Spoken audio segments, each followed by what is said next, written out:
ছাত্র জনতার ব্যাপক বিক্ষোভের মুখে বাংলাদেশের প্রধানমন্ত্রী পদ থেকে ক্ষমতাচ্যুত হয়ে গত বছরের আগস্টের শুরুতে শেখ হাসিনা পালিয়ে ভারতে আশ্রয় নেন। নাটকীয় এই পট পরিবর্তনের পর একে একে বের হয়ে আসছে সাবেক স্বৈরাচারী সরকারের গুম, বিচার বহির্ভূত হত্যাকাণ্ড সহ মানবাধিকার লঙ্ঘনের ভয়াবহ নানা চিত্র।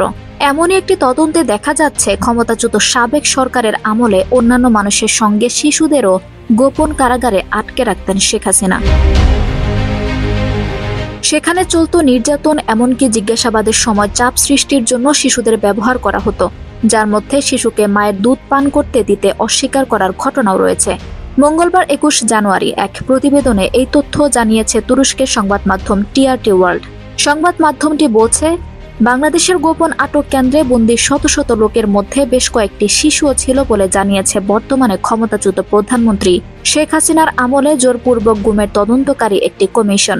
জোরপূর্বক গুমের তদন্তকারী এই কমিশন মঙ্গলবার তার প্রাথমিক প্রতিবেদনে বলেছে, অন্তত অর্ধ ডজন শিশু তাদের মায়েদের সাথে মাসের পর মাস জেলের ভেতরে কাটিয়েছে।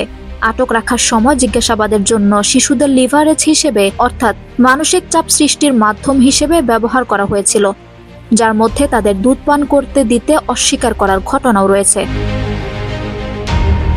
গত বছরের ৫ আগস্ট ছাত্র জনতার গণ অভ্যুত্থানের মুখে ভারতে পালিয়ে যান শেখ হাসিনা।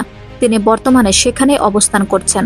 বৈষম্য বিরোধী ছাত্র আন্দোলন চলাকালে জুলাই ও আগস্টে সংগঠিত গণহত্যা সহ মানবতা বিরোধী অপরাধের অভিযোগে ইতোমধ্যেই হাসিনার বিরুদ্ধে গ্রেফতারি পরোয়ানা জারি করেছে আন্তর্জাতিক অপরাধ ট্রাইব্যুনাল। হাসিনার সরকারের বিরুদ্ধে রাজনৈতিক প্রতিপক্ষের শত শত নেতাকর্মীকে বিচার বহির্ভূত হত্যা এবং আরও শত শত মানুষকে বেআইনিভাবে অপহরণ ও গুমসহ ব্যাপক মানবাধিকার লঙ্ঘনের অভিযোগ আনা হয়েছে।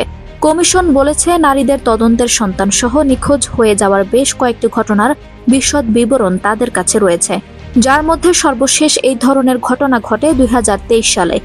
এছাড়া কমিশন এই বিষয়ে এক গর্ভবতী নারীর ঘটনাও উল্লেখ করেছে। গর্ভবতী ওই নারীকে তার ২টি ছোট বাচ্চাসহ আটকে রাখা হয়েছিল এবং সেই আটক কেন্দ্রে তাকে মারধরও করা হয়েছিল। আঞ্জুম হক আরবি, আমার সংবাদ।